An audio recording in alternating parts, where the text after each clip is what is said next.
Here is our roof, and we just did the door, and that worked out okay. Let me just show you. So the roof has a shadow on the bottom of the shingles, right? And so I fixed this earlier, but I just want to show you how I did that. So I'm going to apply a new material to that roof.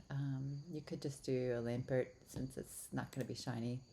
And now let's take a look at that under modeling and UV.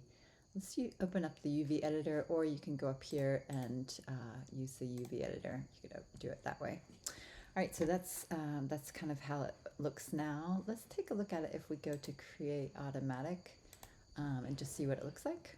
If we apply something to this, we are going to see that the texture is reflected, but it's not. It's going to be the wrong way around that one. Okay, so let's apply that texture. I'm going to open up the attribute editor.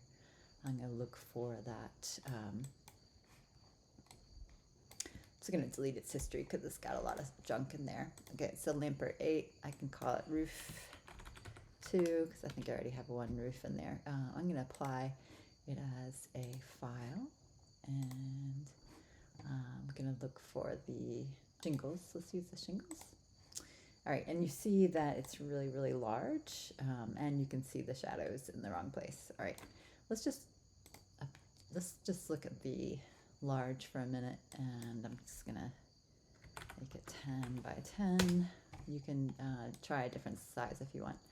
So if we zoom in, we see the shadows are good on that side, but they're not good on this side. So let's take a look at where that edge is. So that's the edge right there. So I'm going to turn off the check for a second. So that's the edge. All right, so we want to cut that. So I'm going to go up to the word cut and cut. And that allows us then to have a UV shell that's separate. So that's UV shell 1, that's 2, right? So this one seems to be okay. It's this one. So UV shells are really useful. UVs are like, individual, sort of like vertices, but not vertices, and UV shells are sort of like faces, but different from faces. Okay, let's rotate that whole shell. Let's go up to modify and rotate. It did it once, and now I'm going to press G to rotate again, and now you can see that the shadows are on the bottom of the shingle. Okay, you could also go in here and mess around with these sides if you wish. Like that doesn't look so great. I could go to create and let's see, what one is that one? It's that one there. We could split this here. It might help if we go into edge mode and split that. So we'll go up to cut, and maybe we'll go ahead and do that on the other side too, since we're at it. Cut, go back up to cut. Okay, so that will allow us to look at these shells separately, right? And let's also rotate them, because I think, so you can rotate it, you can try to line it up there with the grid to get it to be a nice rotation. So just rotate again. And you can move them closer to each other. We're going to do the layout in just a second.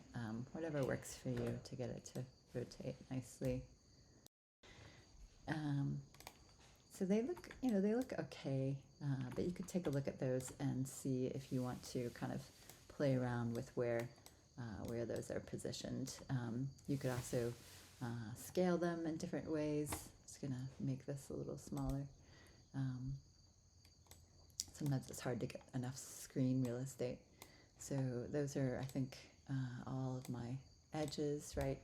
So we could try to like maybe scale them all kind of uniformly if you wish. It's up to you, or you could kind of try to do it one at a time. That's the one we have, right? So we could scale it down or up.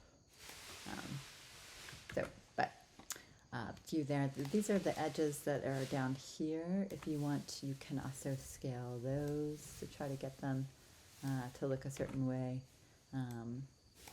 And you can kind of move them around on the grid to try to get different looks there. That's it.